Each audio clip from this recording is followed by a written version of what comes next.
In the early hours of August 2nd, Israeli riot and border police burst into the homes of the Al-Gawi and Hanun families and evicted them.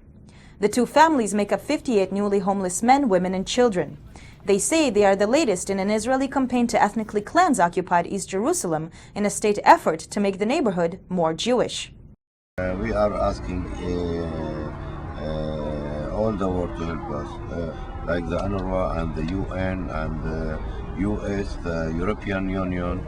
We are asking all those countries and organizations to help us to turn back to our houses and to stop evacuate all the neighborhood, because as I know, they don't have any right to evacuate anybody from here. Their outcry attracted wide media coverage and strong support from both Israeli and Palestinian human rights organizations who have been involved in the fight against evictions of Palestinians from East Jerusalem for years. This eviction became so publicized the United States government was compelled to comment. I think these actions are deeply regrettable. I have said before that the eviction of families and demolition of homes in East Jerusalem is not in keeping with Israeli obligations. And I urge the government of Israel and municipal officials to refrain from such provocative actions. But the eviction is only the latest in a series. In November, the Al-Kurd family was evicted from their house in the middle of the night. The family was forced to move to a tent beside their house. The eviction led to a severe deterioration in Mohammed Al-Kurd's health, and he died, leaving his wife Kamal alone in their tent through the winter. The tent was erected on private property across the street from the Al-Kurd house, but was still demolished several times by Israeli authorities. Al-Kurd, Hanun, and Al-Gawi are but a few of the dozens of families in the Sheikh Jarrah neighborhood who have received an eviction notice late last year. The notice was the result of decades of legal fighting between Jewish settlers and the Palestinians of East Jerusalem. Maher Hanun's house was built by the United Nations Agency for Palestinian Refugees, UNRWA, and the Jordanian government, which until the Israeli occupation of 1967 ruled the West Bank. The houses were built as compensation for these families, who were expelled from Israel when the state was created due to the War of 1948. The courts ruled in May that the families were in contempt of court for refusing to pay rent to the Jewish Settlers Organization that claims ownership over the land. The courts, however, did not stipulate what would happen if other nationalities who lived on the land before would contest their ownership.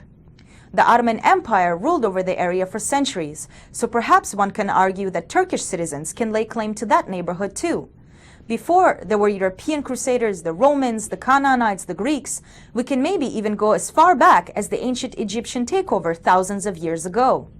The contention becomes where to draw the arbitrary statute of limitations, the beginning of land claims. But the argument doesn't need to be stretched that far.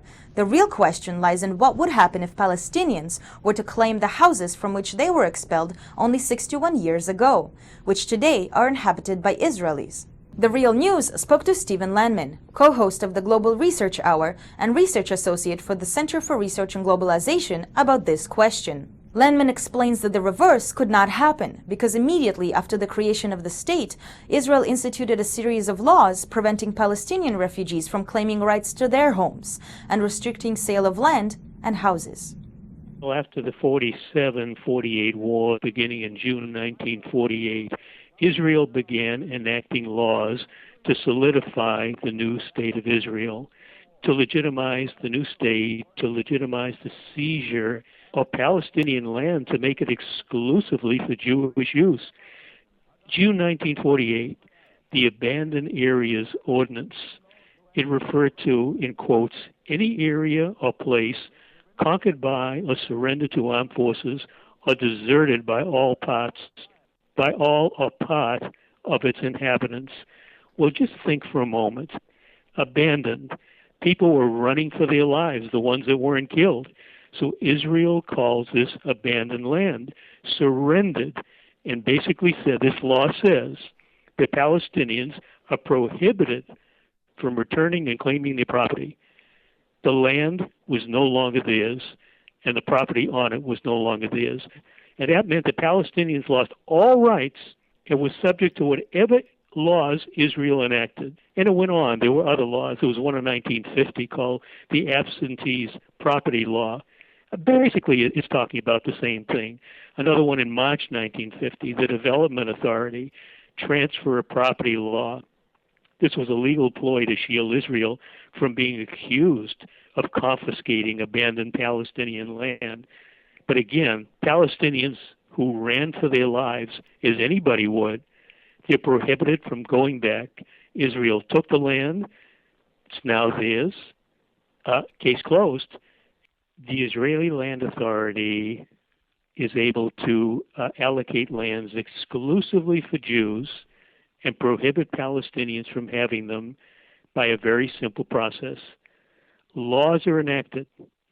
The Israeli Knesset, the Israeli Parliament, enacts laws and basically lays out the premises, the legal premises, that these lands will be for Jews. They will not be for Palestinians. And it can be various laws that are passed at different times. Sometimes laws are proposed and not passed, but they all come down to the same thing. These lands will be for Jews, and there are greater laws that go beyond just land that essentially say Israel is a Jewish state for Jews. Today, the Israeli settlers are represented through various community associations funded by millionaires in the United States.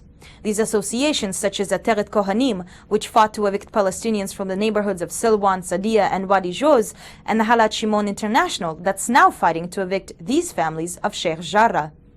Immediately after the August 2nd eviction, the Jewish settlers moved into the houses of the Hanun al-Agawi families. The same happened to the Al-Kurd family home, and the homes of other Palestinians evicted from other East Jerusalem houses. This goes on all the time. The authorities simply come in and order either an evacuation or the homes to be demolished, and Palestinians have to get out or else. So people who've lived in their homes, they could have lived there for many years. They're ordered out.